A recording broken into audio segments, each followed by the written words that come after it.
ஒரு நாள் கர்ணன் தோட்டத்துல நடந்துட்டு இருக்காரு. அதை பார்த்த கிருஷ்ணர் கர்ணா கிட்ட பேசுறதுக்காக அங்க போறாரு. கர்ணா கிருஷ்ணரை வரவேற்று அவரை உட்கார வச்சு அந்த தோட்டத்துல இருக்க மாம்பழங்களை தன் கையால வெட்டி அவர் கொடுக்கறாரு. தானும் சாப்பிட்டுட்டு இருக்காரு. அந்த சமயத்துல ஒரு முதியவர் அங்க வந்து யாசகம் கேட்கிறாரு. தன்னோட வறுமையை சொன்னதும் கர்ணன் அங்க இருந்த ஒரு தங்க கிண்ணத்தை எடுத்து அவர்கிட்ட கொடுக்குறாரு. அந்த முதியவரும் அதை வாங்கிட்டு போனதுக்கு அப்புறம் கிருஷ்ணர் கர்ணா கிட்ட, கர்ணா, நீ ஏன் இடது கையால யாசகம் கொடுத்த? தான தர்மங்கள் இடது கையால கொடுக்க கூடாதுன்னு தெரியாதா? அதுக்கு பலன் கிடைக்காம போயிடுமேன்னு சொல்லும் போது கர்ணன், கிருஷ்ணா, நான் தான தர்மங்களை பலன் பார்த்து கொடுக்கல. அந்த முதியவர் வந்து அவரோட வறுமையை சொன்னதும் எனக்கு தங்க கிண்ணத்தை கொடுக்கணும்னு தோணுச்சு. இந்த மாம்பழம் சாப்பிட்டு முடிச்சதுக்கு அப்புறம் இந்த பொல்லாத மனசு எதுக்கு தங்க கிண்ணத்தை கொடுக்கணும், சாதாரண பொருளை கொடுக்கலாமேன்னு கூட தோணும்.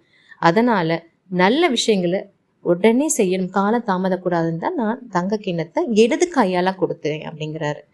அதை கேட்டதும் கிருஷ்ணர் ரொம்ப சந்தோஷப்பட்டு அவருடைய கொடைத்தன்மையை மிகவும் பாராட்டினார்.